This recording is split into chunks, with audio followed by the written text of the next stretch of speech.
Good morning, everyone. Welcome back to the channel. Hey, today we're on day 2 of our trip through Canada here. Today we'll be hugging the border along the US and the state of Maine, and we'll be going probably around 300 miles today.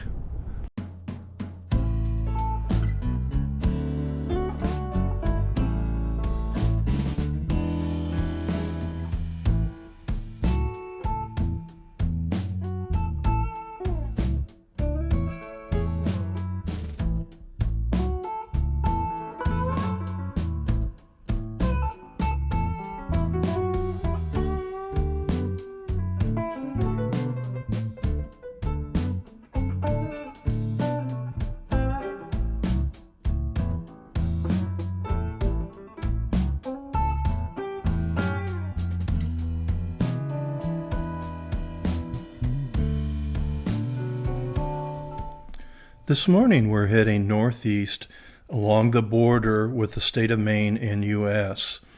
The map describes this area as the Mounts of Notre Dame, and so I believe a good translation of that would be the Mountains of Notre Dame. It's a beautiful area, and I'm afraid that the video won't describe how beautiful it is here. I also notice on the map that there are a lot of roads that cross over into the U.S. that look like they're back roads and dirt roads. Certainly in the future, that would be worth exploring with. I don't know how they handle it nowadays with border crossings on these remote roads. I don't know if they're just blocked off with a gate and you can't get through at all, or whether or not there's a small border post there that you could get through. But it looks like it's a really intriguing area. And if you had adventure bikes that you could go on these back roads, it would certainly be worth looking into.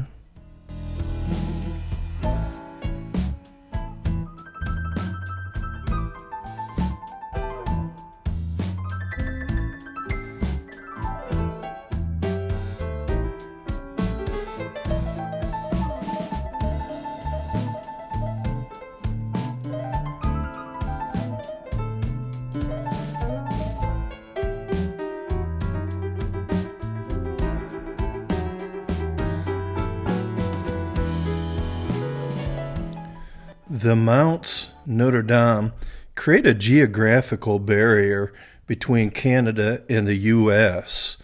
Some of the streams and rivers flow east into the United States, and some of them flow west into Canada.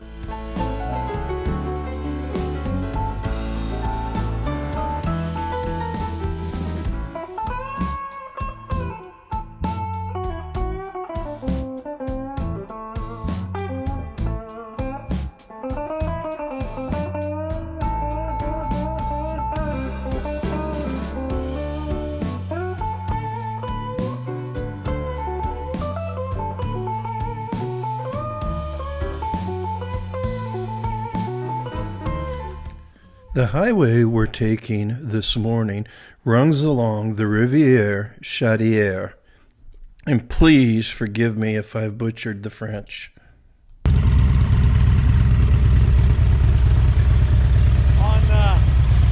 So many small towns. Do you want me to go through the town so you can get a closer look at some of the churches? The reason Gord mentioned taking a look at the churches is because he explained that in Quebec, the churches are predominantly Catholic and they're real ornate.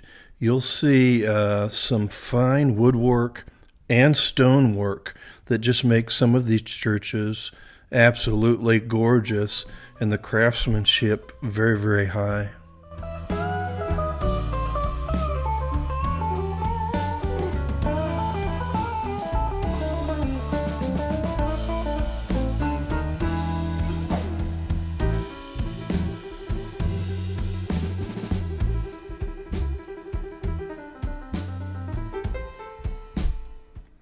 Here we are rolling into the small town of Saint Martin, and we run into one of those churches.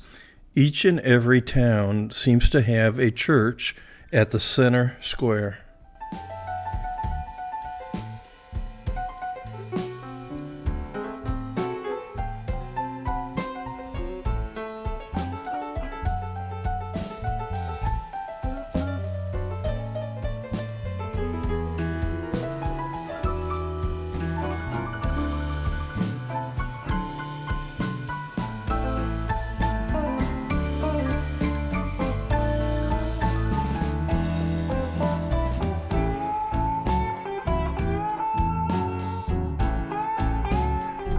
I'm not sure if the communities had like a little community battle going on for their churches, but look at this architecture on this church. Just absolutely stunning.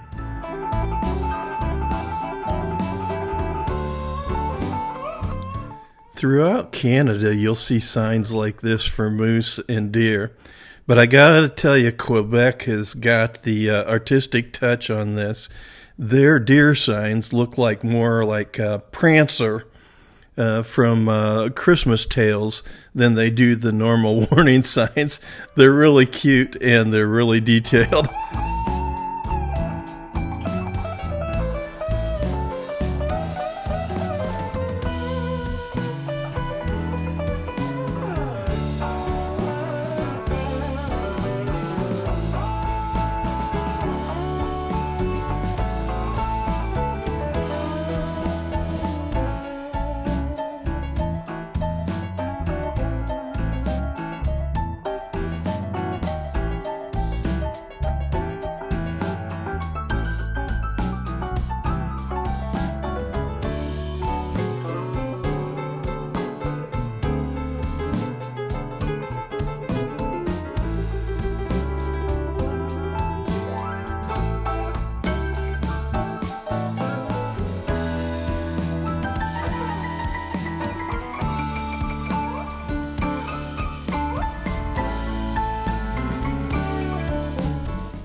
Gord didn't want to go down any gravel roads because of his Harley dresser.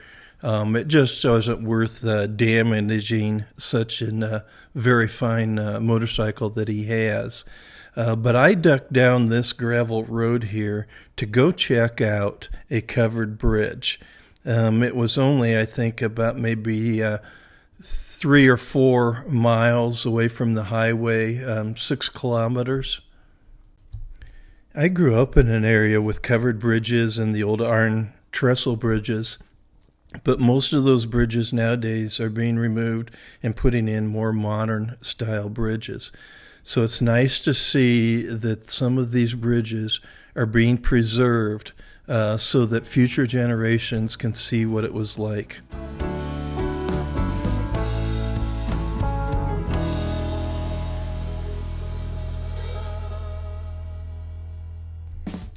I stopped to video this stile here. Sherry really gets a kick out of these. And all a stile is a means to get over the top of a fence. This one was very basic, where it was just a ladder style.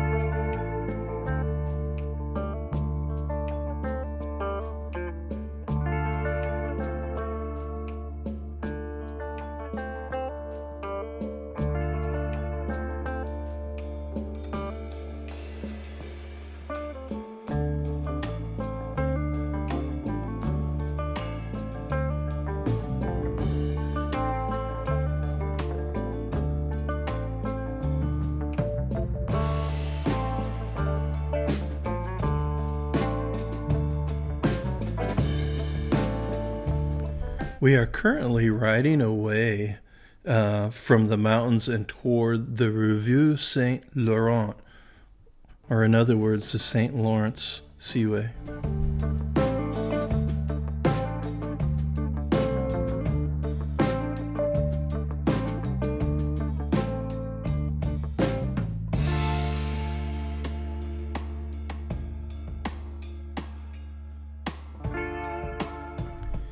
Here we are riding parallel to the Saint Laurence Seaway. You can see the mountains on the Quebec side on the north side, and it's just lowlands and farmland here on the south side.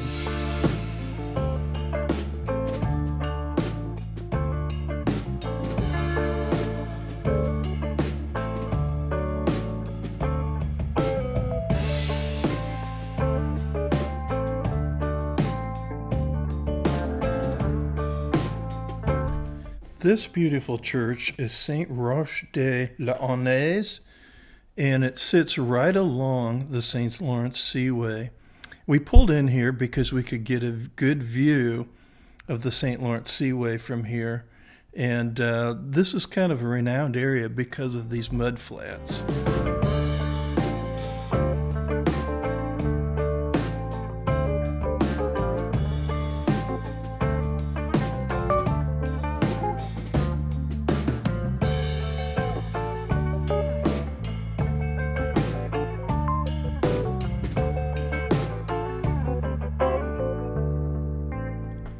We're now heading toward the southeast as we've gone across the top of the state of Maine, and we're crossing over here the Rivière au Saumon, and I believe it's the Salmon River, if I have it correct.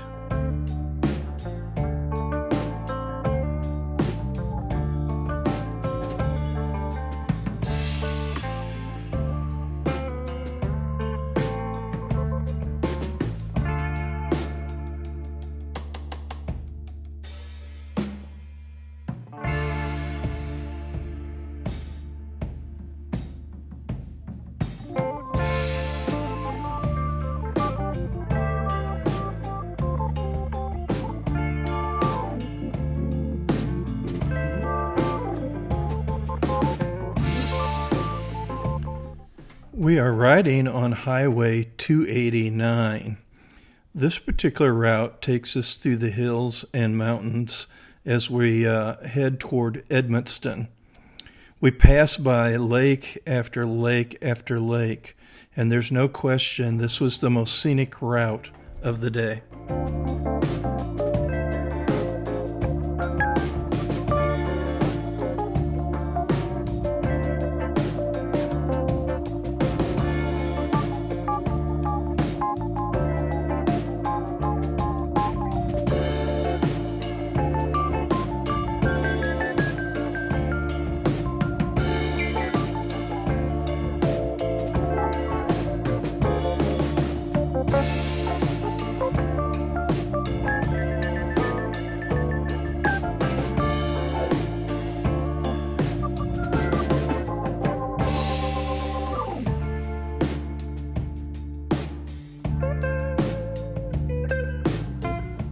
See what I mean? Isn't this an awesome area?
As we get closer to town, it's clear that the locals use these lakes as like summer cottages and maybe even permanent residents. We're seeing more and more homes around the lakes.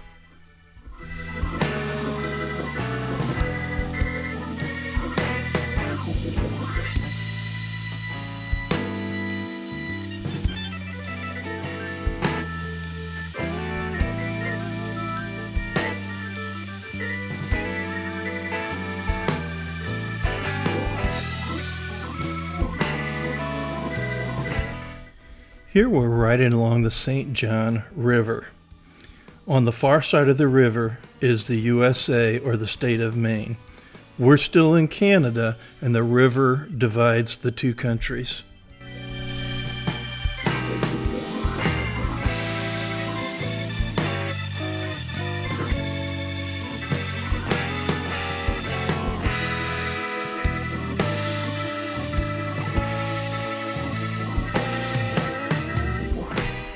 Well, we've made it to Edmundston, our final destination of the day.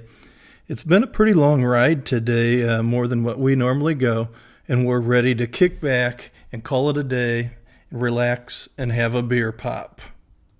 Hello everyone, and welcome to day 2. If you remember from day 1, we ended up in a nice little town, French-speaking town in southeastern Quebec called Megantic. You can see it here on this map, again, bumped right up against the Maine state border. Today we embarked to the northeast in an effort to A, stay inside of Canada, but also to enjoy some of the terrain that you can find in this part of Quebec up against Maine. It's very hilly, but not precipitously so. It's the hills probably rolling up and down maybe 500 to 1,000 feet maximum. The route itself, heavily treed, lots of forest, and what I would suggest for anybody contemplating this route at nighttime is to avoid it, because I bet there's a lot of wildlife that comes out of the woods in the middle of the night. There is farmland, but in terms of the numbers of people versus animals, I think animals win in this case. We went through a nice little town called St. George. A lot of facilities and lots of gas. We didn't have any trouble with fueling along this route today. Not every town had gas, but they were reasonably well spaced, so you shouldn't be in any difficulty in terms of planning for fuel at any of the stops along this leg. We came to the end of the route per se, close to the U.S.-Canada border at a little town called St. Pamphile. At that point, we were forced by virtue of the existence of roads to turn northwestwards and head towards what you can see here is the Gulf of Saint Laurence. And you can see we're on the south shore of the Gulf of Saint Laurence. We arrived there without trouble and stayed off the main highways and continued to transit to the northeast to basically arc over the top of Maine. I've got to jump maps here, so just bear with me.